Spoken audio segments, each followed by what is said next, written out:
Bueno, muchas gracias, Arturo, por la oportunidad de dirigirme.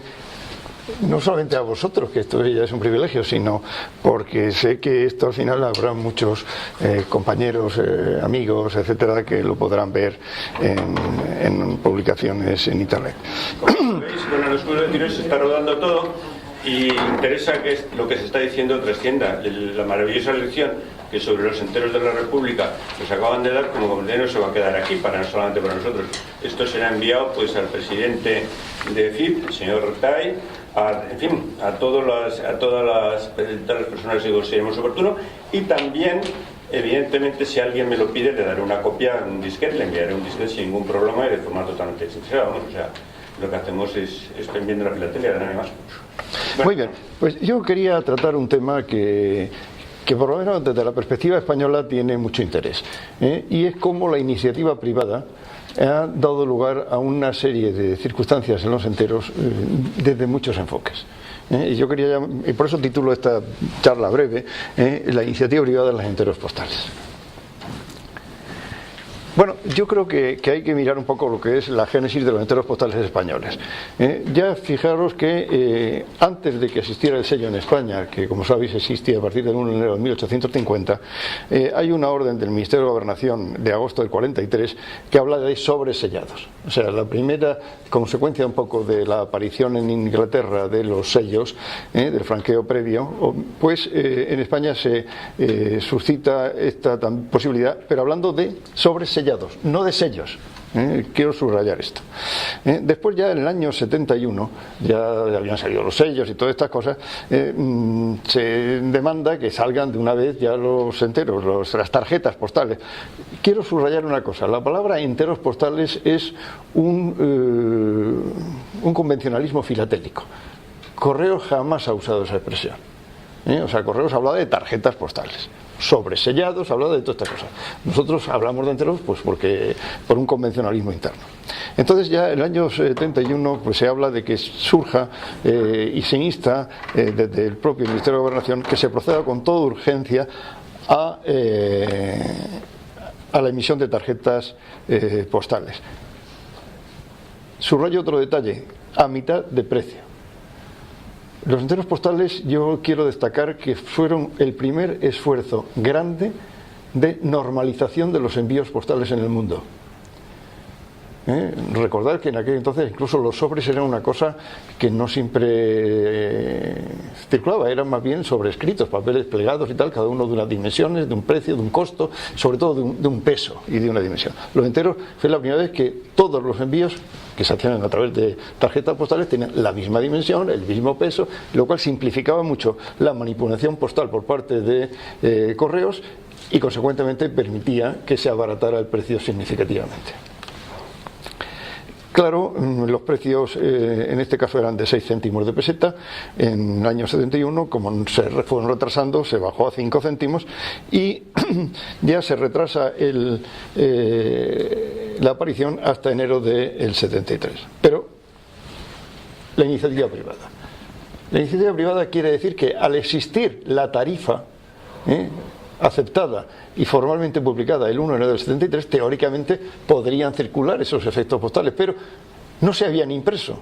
¿Qué ocurre? Que entonces surgen una serie de posibilidades que se aceptan, y es que la gente fabrique sus propias tarjetas postales. Entonces, estas tarifas acogidas estas tarjetas acogidas a la tarifa de 1 de enero del 73, pues se conocen unas cuantas, del orden de 10 o 12. Aquí reflejo más o menos las que conocemos en España. Es curioso, porque la primera fue la de Abelardo de Carlos, que luego os lo destaco porque luego volveremos a hablar de ella. Esta es. Claro, este empezó funcionando en el año 71. Entonces no existía la tarifa de tarjeta. Por tanto, esto no es una tarjeta postal. Esto es una cartulina con unas dimensiones determinadas, pero al no existir la tarifa, circula como una carta y consecuentemente con la tarifa de carta. Esto quiero destacarlo. Es un antecedente intencional, pero no es un entero en sentido real, ni siquiera un entero precursor. Es un anticipo. Aquí tenemos, sin embargo, una de Dr. Tebusen. Dr. Tebusen, don Mariano Pardo de Figueroa, que como todos sabéis fue un hombre de una erudición prodigiosa, un hombre que fue académico de varias reales academias españolas, concretamente de la lengua y de la historia, y que era un coleccionista nato. Habla él en sus escritos de que cartas prefilatélicas tenía un stock de 64.000. Por otra parte, era un coleccionista de menús, curioso, o sea, es decir, de todos los menús de toda la historia de la Edad Media, los coleccionaba, una cosa curiosa, y era un estudioso de todas estas cosas. Y yo creo que también para provocar a el Estado a que emitiera las tarjetas postales, empezó él a hacerlas circular. Aquí tenemos otra precursora de hijos de Subirana. Llamo vuestra atención que la mayoría de ellas están hechas por impresores. Gente que ya las hacía y les servía para su circulación normal. Esta evidentemente ya sí que es una precursora de los enteros postales porque va con tarifa de tarjeta postal.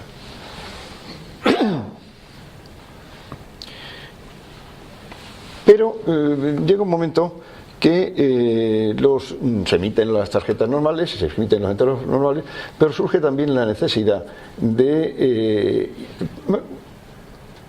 satisfacer aspectos específicos de circulación del correo que se surgían en los particulares. Es decir, por ejemplo, existían las tarjetas, pero no existían sobres con el sello impreso, sobres de lo que nosotros los filatélicos llamamos enteros postales. Bueno, pues surge la posibilidad de hacerlo, y entonces la razón de la que se hicieran era o para satisfacer alguna tarifa especial, es decir, la ley del timbre planteaba una serie de posibles tarifas en los sellos, pero había momentos, y aquí en la exposición anterior que nuestro amigo Paco Querol nos ha hecho de una forma estupenda, pues aparecían franqueos complementarios. ¿Por qué? Porque no existía el entero con todos esos sellos puestos. Es decir, si había un franqueo de 1,25, no había ningún entero, ninguna tarjeta con 1,25. Entonces, algunos señores que tenían que emitir mucha correspondencia con esa tarifa, solicitaba que se le hicieran para él con esa tarifa especial. Otro tema, ¿por qué se hacía? Pues para economizar costos. También tener en cuenta que el día que se encargaba a la Casa de la Moneda, a Correos, la impresión de sobres particulares, en ese momento se pagaba. Quiero decir que Correos cobraba anticipadamente servicios que todavía no había prestado, lo cual le permitía poder hacer algún descuento. Si a eso le añadimos que los documentos, entiéndase tarjetas o sobres o lo que sea, había que facilitárselos a la Casa de la Moneda, la Casa de la Moneda a su vez se ahorraba el costo del papel y todo eso simplificaba. Resumiendo, para más de 6.000 ejemplares se hacía un descuento, quiero recordar, del 6%, lo cual digamos favorecía la existencia de este tipo de efectos postales. Todavía hoy. Claro, otra cosa que se hacía también era para normalizar los envíos, es decir, yo cojo y sistematizo, es el caso por ejemplo de, estoy acordándome ahora de algunas empresas farmacéuticas que querían mandar publicidad a los médicos. Bueno, pues esto tenían sus folletos que cabían en un determinado tamaño de sobre y que además tenían un determinado peso, y eso implicaba una determinada tarifa. Quiere decir que normalizaba el envío. Y una última cosa era para restringir el uso. De la misma forma que han existido los sellos perforados, que todos conocemos y que tenían como función fundamental evitar que hubiera un uso fraudulento de estos sellos en envíos particulares, pues lo mismo se hicieron enteros postales para evitar también que el uso fuera apócrifo. Fraudulentos que desaparecieran de la empresa los sellos. Exacto. O sea, robos. Delictivo. Exactamente. Muy bien, pues aquí tenemos, por ejemplo, este tipo de sobre. Un sobre emitido por Monegal Nogués, que era un despacho de abogados, y bien, bueno, aquí estaba normalizado, 15 gramos, carta interurbana, una tal, tarifa vigente desde el 1 de enero de 1901. O sea, pues estupendo. Esto, el señor o los señores Monegal Noves llegaban aquí con su paquetón de sobres y aquí en la Casa de la Moneda les ponían el sellito correspondiente. Este es uno de los tipos. ¿Qué ocurre? Que había momentos en que aquí tenemos una tarifa de 45 céntimos. No había sello de 45 céntimos. Había que componerlo. Esto responde a esa necesidad que os decía de tener las dos, la impresión de algo que simplificaba mucho luego el trabajo del usuario final. Bien. Otro caso, 60 céntimos. Pues 30 más 30, el mismo emisor. Con esto quiero decir que, fijaros, le he puesto todo esto del mismo emisor para que se vea que había gente con una especial sensibilidad a este tipo de ahorros, a este tipo de efectos, y solicitaba la emisión de distintos modelos en función de esto.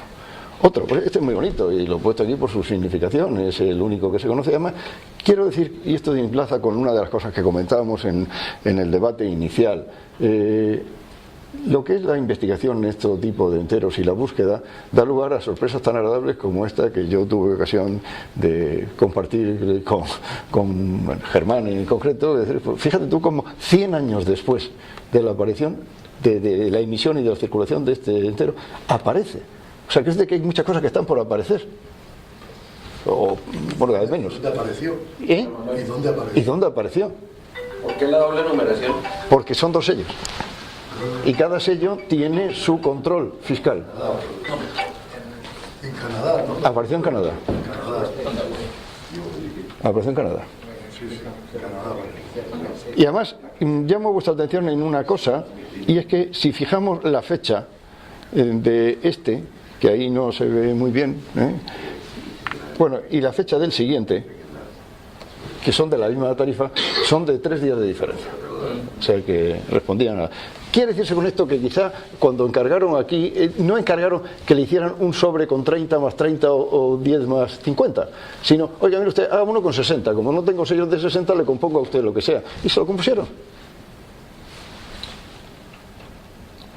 Bien, otra cosa en la que yo quisiera incidir a toda velocidad es salir ya de los enteros privados y entrar en lo que llamaríamos la privatización de los enteros oficiales, de las tarjetas oficiales. Y como os comentaba, era el mismo objetivo, restringir el mismo uso o normalizar el tema. O sea, imaginaos que una empresa quisiera mandar una publicidad, pues no tiene que estar transcribiendo exactamente el mismo mensaje, sino que lo imprime.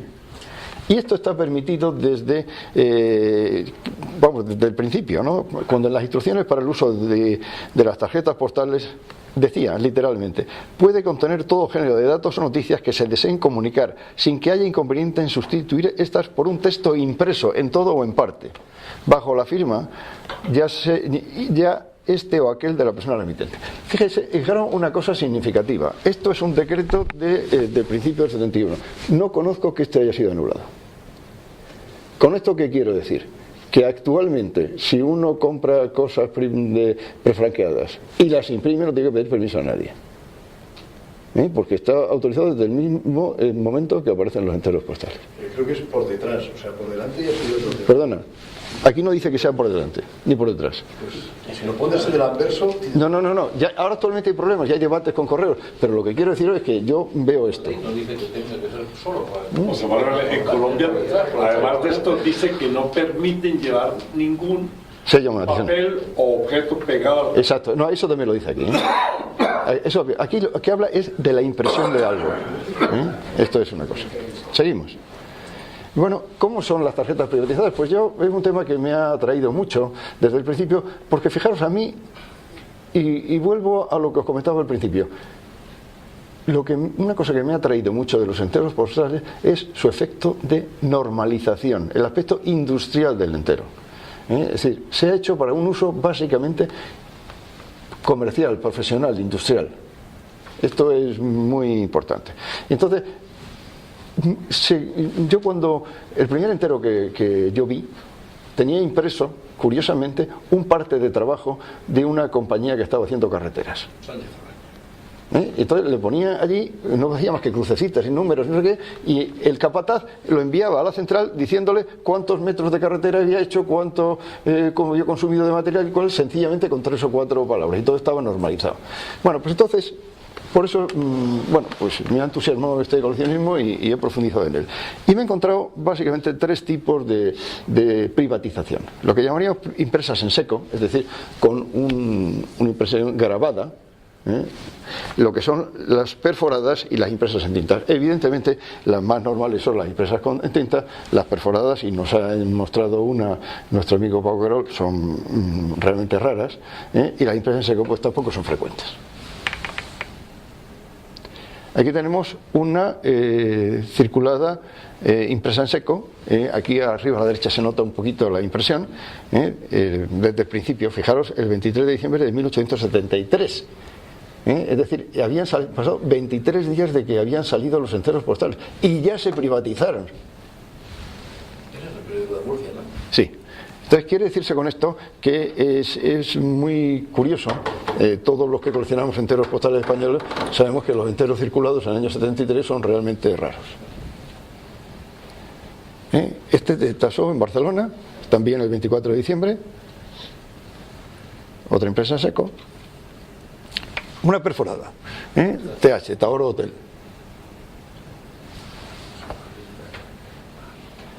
Ahí lo vemos. Es Santa Cruz de Tenerife. Es realmente bonita. Además, sobre esta hay algún cierto debate, porque si os fijáis, arriba, encima del sello, hay una especie de anulación del propio Taoro Hotel. No es un matasellos privado, no confundamos eso, es sencillamente una marca de identificación. El matasellos está ahí. Posiblemente la teoría y la justificación sea que hay una realidad, y es que para facilitar todo lo que sería la circulación de los envíos postales desde el hotel, en el hotel los cogían y los llevaban en mano hasta Tenerife, hasta Santa Cruz. O sea, esto sería un poco la posible explicación de la marca esa. Bueno, pues aquí tenemos otra tarjeta perforada, de Hijos de Comercio Blanchard. En las impresas con tinta, que son las más comunes, bueno, pues hay una serie de razones de utilización. Pues poner un membrete, un detalle de cortesía, y un impreso de pedido, publicidad, recibos, muchísimos. Vamos a ver unos cuantos, hasta que el tiempo nos agote. Por eso digo. Bien. Aquí tenemos una, sencillamente, que es circular y que estaba una impresión para hacer seguramente un detalle de cortesía del hotel que les permitía su utilización. Aquí tenemos de Abelardo de Carlos, ¿os acordáis que este señor ya empezó haciendo los... Pues aquí tenemos una privatización realmente curiosa en el mismo. ¿Las privatizaciones se hacían con permiso de correos? ¿El qué? No hacía falta. Como he dicho, había un permiso genérico. Aquí estas son muy curiosas porque estas son de todo lo que serían los tráficos del puerto de Cádiz. Esto fue muy común, que lo mandaba a sus posibles clientes para que supieran cuándo salían los barcos y que podían mandar fletes a los mismos. Bueno, pues es un aviso de visita. Mandaba a sus clientes el aviso de que un comercial iba a visitarlos, y así ya. Con lo cual, fijaros todo lo que simplificaba esto, el trabajo de las empresas. Esta otra, una lista de precios. Todas estas que estamos viendo ahora mismo son de las primeras emisiones de tarjetas postales españolas. Otra lista de precios. Sigo sin ver ninguna América. Vamos, para empezar, entonces, en este momento, y es verdad, no las puedes ver. Entonces no estaba regulado el tráfico con América con tarjetas postales. O sea, es decir, esto no estaba dentro de los convenios, estaba hablando de 1873. Y además hay otro dato, es que yo creo que Todavía en esa época no teníamos relaciones diplomáticas. Pero fíjate tú, no sé, pero aunque las tuviéramos, es que lo que no había era relación postal que admitiera este tipo de envíos. Podíamos enviar cartas, pero no tarjetas. No había tarifa. No estaban integrados en la UFO. No. Este se empezó en el 75, como sabéis. ¿Vale? Este es un aviso de cambio de domicilio. Esto es muy curioso. Redirigido. Y es una gestión de cobro. Disculpen, muchas gracias. Sí. Fijaros que pone ahí arriba, dice, le manda la carta, perdón, voy a seguir pasar, va a mandar la carta en el cual dice, la recaudadora, sociedad ejecutora de contrato tal, le está pidiendo que le pague una deuda. No la acepta la carta, la devuelven al remitente y con esta nota del cartero. Don Elías Cerolo hace 7 años que fue tal cosa, que no pagaba, vamos. Bueno, seguimos. Esta, pues, una oferta de servicios, la publicidad, sin más. Ya avanzamos ya a las segundas emisiones, ya de Alfonso. No, es verdad. Se podría decir que es una reprivatizada, la anterior. Hay un membrete, sí, una tinta. Sí. No, pero está todo el mismo. Y luego la reaprovecha para hacer una reimpresión. Sí, quizás sí. Una segunda. Quizás sí. Vamos a seguir porque ya vimos que está. Bueno, pues es un formulario de información para clientes. Esto eran para pedidos de carbón dentro de la ciudad. Vamos a poner alguna que sea significativa. Esta, por ejemplo, esta es muy curiosa porque, fijaros lo que quiere decir, esto va a la Joy, es una compañía de seguros, tenía gente que le avisaba de cómo los barcos llegaban o no al puerto, para tener un control de los fletes asegurados. Claro.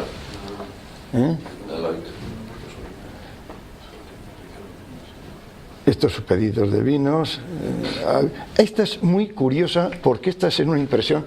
Fijaros, esto que tiene un aviso de uso y no sé, de verdad no he podido saber, desde luego no es una impresión privada en sentido de una agencia comercial o lo que sea. Da la sensación de que podía ser hasta una impresión hecha por correos.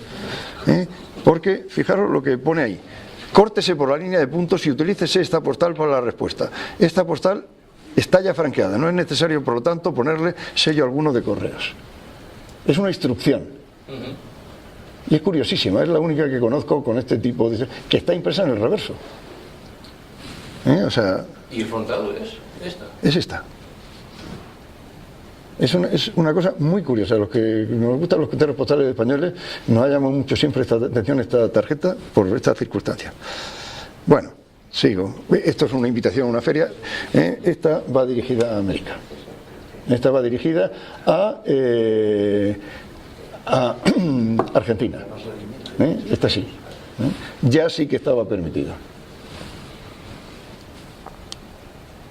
Esto es por pedido de muestras farmacéuticas. Esta es muy bonita porque es una ilustración fotográfica que tampoco son comunes en los enteros postales. Perdonadme, este es el parte de obra al que yo os decía. Este fue el primer entero postal que yo tuve.